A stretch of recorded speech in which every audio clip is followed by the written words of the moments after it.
Assalamualaikum warahmatullahi wabarakatuh. Perkenalkan, nama saya Indah Alicia Puji Lestari, NIM 1803211000103 dari kelas D, Program Studi Agribisnis.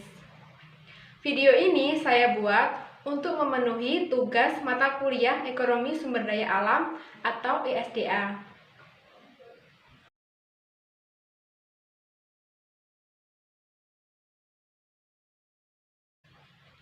Iya, Indonesia masih memiliki banyak cadangan sumber daya alam.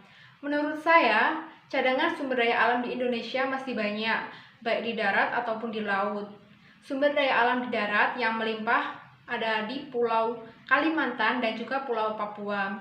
Di Kalimantan terkenal dengan hasil batu baranya, sedangkan di Pulau Papua terkenal dengan hasil emasnya. Untuk sumber daya alam yang ada di laut, itu terkenal sebagai penghasil minyaknya. Menurut Menteri Energi dan Sumber Daya Mineral atau ESDM, Indonesia masih memiliki cadangan pertambangan yang sangat besar dan masih tersimpan di lautan karena terbatasnya kegiatan eksplorasi. Dikutip dari kompas.com, Indonesia memiliki cadangan gas alam 2,8 triliun meter kubik, sehingga Indonesia dapat dikatakan memiliki cadangan sumber daya alam yang banyak.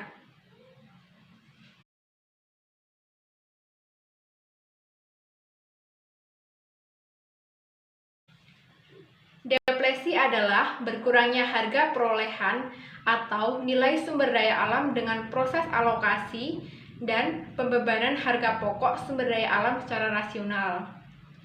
Kelangkaan sumber daya alam adalah kondisi di mana tidak mempunyai cukup sumber untuk memenuhi semua kebutuhan.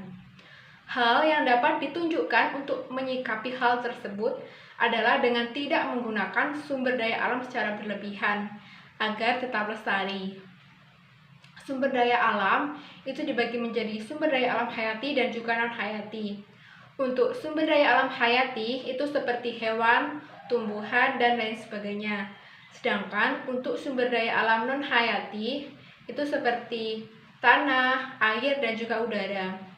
Apabila terjadi kelangkaan pada sumber daya alam tersebut, berdasarkan Kamus Populer Kesehatan Lingkungan tahun 2002, karya Hadi Siswanto, menyebutkan bahwa prinsip ekoefisiensi bertujuan untuk menggunakan sumber daya alam seefektif mungkin.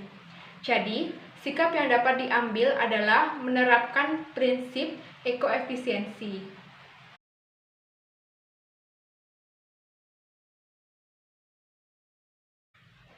Eksploitasi sumber daya alam secara besar-besaran akan berdampak pada kelangkaan, yang akhirnya hasil tidak dapat digunakan untuk pembangunan ekonomi.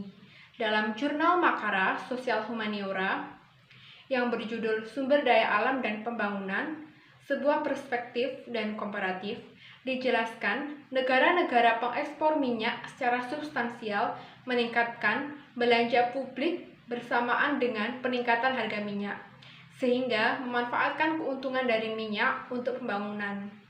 Seharusnya, pemanfaatan dari sumber daya alam tidak boleh berlebihan, karena eksploitasi besar-besaran dapat menghilangkan budaya lokal yang ada di sekitarnya. Selain itu, eksploitasi besar-besaran juga akan membuat sumber daya alam menjadi tidak lestari.